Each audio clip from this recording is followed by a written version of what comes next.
Hello प्यारे साथियों, नमस्कार। स्वागत है आप सभी लोगों का अपना प्यारा सा परिवार मैट्रिक बोर्ड वाल्स में। तो मैं कुंदन कुमार आप सभी लोगों के सामने लेकर आया हूँ साइंस में बायोलॉजी का यह फर्स्ट क्लास, जिसमें मैं आपको बायोलॉजी के पहला चैप्टर के बारे में बताने वाला हूँ और चैप्टर को स्टार्ट करने वाला हूँ। क्लास को स्टार्ट करने से पहले मैं आप सभी लोगों से उम्मीद करना चाहूँगा कि आप सभी लोग इस क्लास को अपने दोस्तों में शेयर कर दीजिए और उन्हें यह जानकारी दे दीजिए कि यहाँ पे क्लास 10th का बैच जो है लंच हो चुका है, क्लास भी चालू हो चुका है। ठीक है। और मैं आप सब लोगों से अनुरोध करना चाहूँगा कि आप सभी लोग मेरा जो भी बैक का वीडियो है उसे जाकर देखिए और उस वीडियो में मैंने जो भी कुछ पूछा है उसका भर भर के रिस्पॉन्स दीजिए। ठीक है। तो आज मैं आप सभी लोगों के सामने लेकर आया हूँ बायोलॉजी का पहला चैप्टर, जिसका नाम है जैव प्रक्रम। जैव प्रक्रम कहने का मतलब लाइफ प्रोसेस। जैव प्रक्रम की क्रिया जीवों द्वारा की जाती है।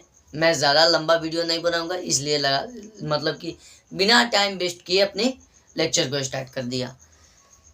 देखिए, लाइफ प्रोसेस कहने का मतलब किसी भी जीव या जंतु के लिए जीवन होता है और जीवन को चलाने के लिए क्या होता है, एक प्रतिक्रिया होता है, प्रक्रिया होता है, उसे प्रोसेस कहते हैं।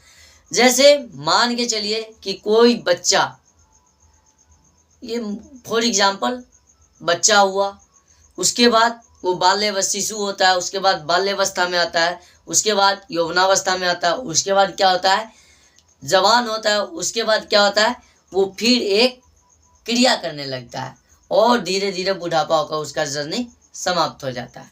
तो समझ गए ना। तो ये क्या है, एक प्रक्रम है जो कि जीवन यापन करने का प्रक्रम है।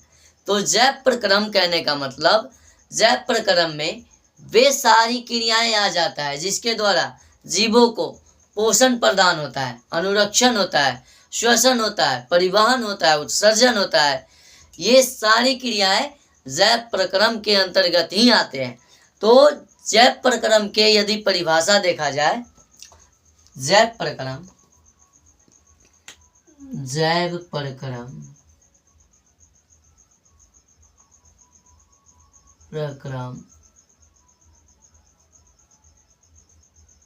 इसको इंग्लिश में क्या कहते हैं, लाइफ प्रोसेस।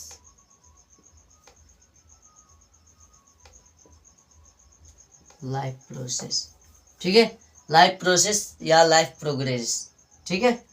तो जैव प्रक्रम की यदि परिभाषित रूप देखा जाए तो इसका होगा वे सारी क्रियाएं जिनके द्वारा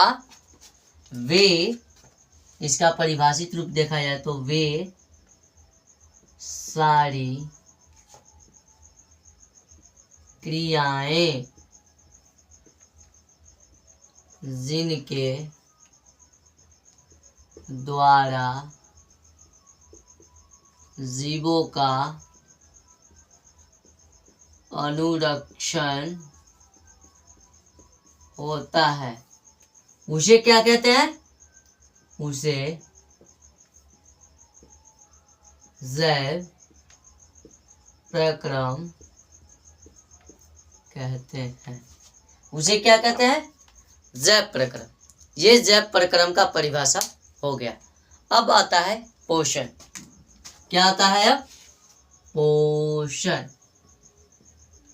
क्या आता है, पोषण। इसे इंग्लिश में क्या कहते हैं, न्यूट्रिशन। ठीक है। पोषण का परिभाषित रूप यदि देखा जाए तो पोषण वह विधि है जिसके द्वारा जीव पोषक तत्वों को ग्रहण कर उनका उपयोग करते हैं। ठीक है। तो पोषण लिखेंगे, पोषण वह विधि है जिसके द्वारा जीव पोषक तत्वों को ग्रहण कर उनका उपयोग अपने शारीरिक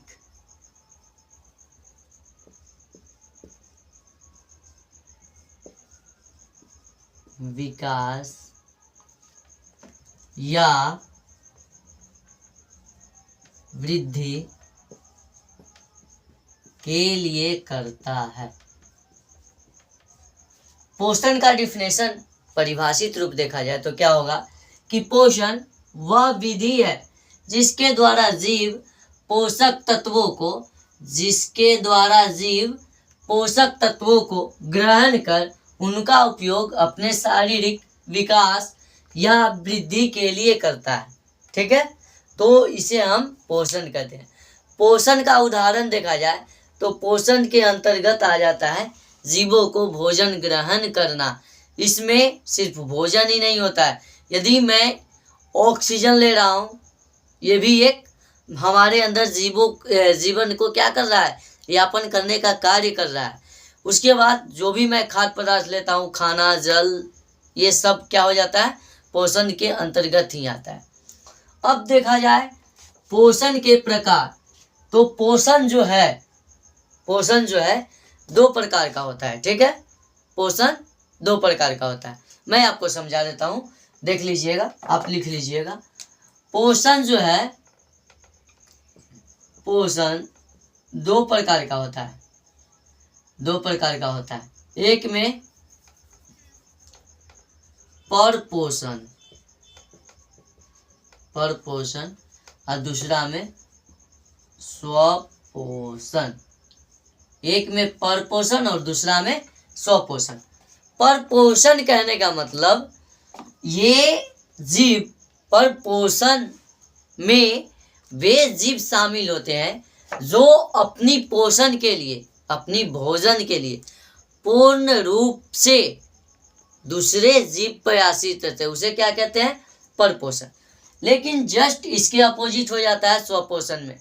स्वपोषण के अंतर्गत वे जीव आते हैं जो भोजन के लिए खुद के लिए जिम्मेवार होते हैं, यानी खुद के ऊपर निर्भर रहते हैं, तो वो परपोषण के अंतर्गत आते हैं। समझ गए ना?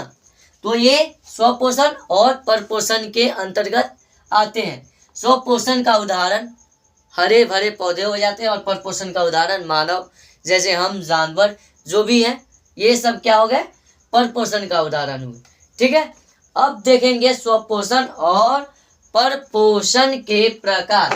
क्या देखेंगे, स्वपोषण और परपोषण के परिभाषा तो आपको बता ही दिए, समझा दिए, तो आप लिख लीजिएगा, उम्मीद है। अब देखते हैं किसके बारे में, स्वपोषण और परपोषण के प्रकार। स्वपोषण और परपोषण के प्रकार देखते हैं। तो इसमें स्वपोषण का कोई प्रकार नहीं होता है, लेकिन परपोषण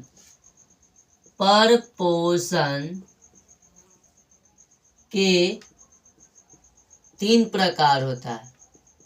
परपोषण के 3 प्रकार, जिसमें एक होता है क्या, मृत जीवी परपोषण। एक क्या होता है, मृत जीवी परपोषण। वीडियो चलते। एक क्या होता है, मृत जीवी परपोषण। दूसरा क्या होता है, दूसरा होता है परजीवी परपोषण। दूसरा क्या होता है, परजीवी परपोषण। और तीसरा होता है प्राणी संपोषी